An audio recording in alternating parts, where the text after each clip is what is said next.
King Charles has decisively closed the door on Prince Andrew's aspirations for a return to royal duties.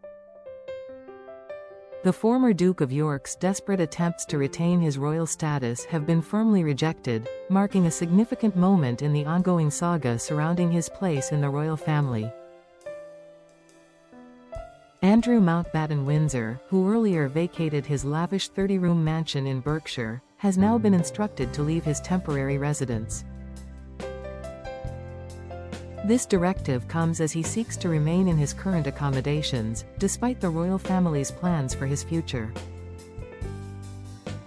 Royal experts are sounding alarms regarding this development, suggesting it represents a terminal blow to Andrew's royal dreams. The 66-year-old's latest plea to maintain his position could result in him being removed from his present home in a manner described as dragging and screaming. The former prince has been living at Wood Farm, a more modest dwelling on the Sandringham estate in Norfolk, after leaving the Windsor property. His permanent residence at Marsh Farm is currently undergoing refurbishment, complicating matters further. Despite his ongoing denial of any wrongdoing, Andrew's reputation continues to suffer due to his connections with the late financier Jeffrey Epstein, who was a convicted sex offender. As the deadline for moving into his new home approaches, royal commentators are expressing doubt about Andrew's willingness to leave Wood Farm. Royal author Robert Jobson has been particularly critical, stating that the condition of Marsh Farm has deteriorated significantly. He remarked, "It's been wrecked. The poor place looked quite nice before. Now, with this lump of this sort of Peaky Blinders caravan on the side of it, it's just dreadful." Meanwhile, expert Matt Wilkinson has raised questions about Andrew's reluctance to move, suggesting he might be dragging his heels and growing too comfortable in his current situation.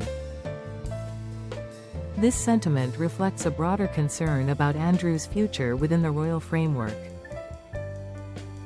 Jobson also mentioned that Andrew might need to be forcibly removed from Royal Lodge, drawing parallels to his potential departure from Wood Farm.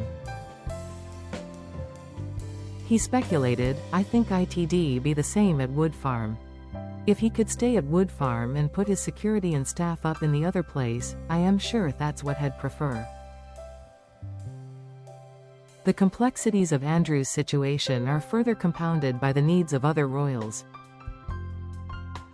Prince Edward and his wife, Duchess Sophie, reportedly wished to occupy the residence currently used by Princess Beatrice and Eugenie's father, but are limited to staying at Sandringham's Gardens house.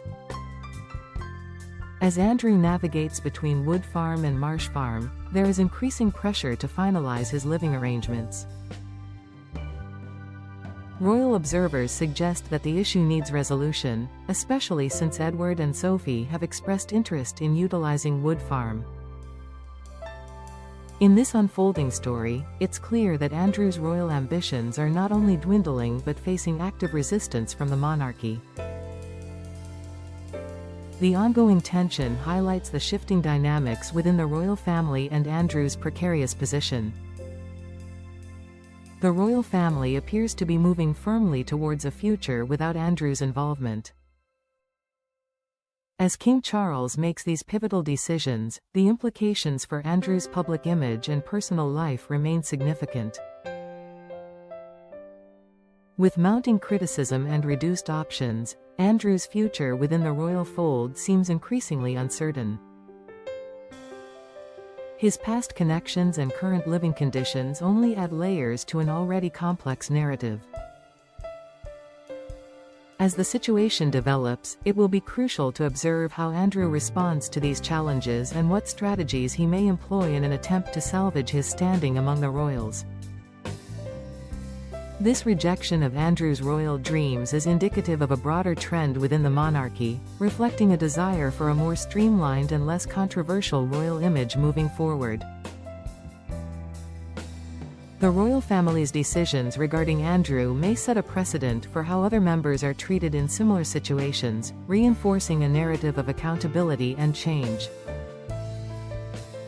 As King Charles consolidates his reign, the decisions made today could have lasting implications for the royal family, shaping its future for generations to come. With public opinion already swaying against him, Andrew faces an uphill battle. The once promising future he envisioned within the royal family now seems bleak, overshadowed by his past and current circumstances. In the end, it remains to be seen how this situation will resolve. Will Andrew find a way to redefine his role, or is this truly the end of his royal aspirations? Only time will tell.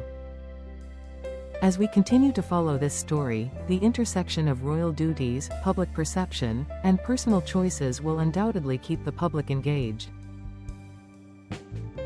Ultimately, the royal family's handling of Andrew's situation highlights the complexities of tradition and modern expectations, making it a topic worthy of ongoing scrutiny.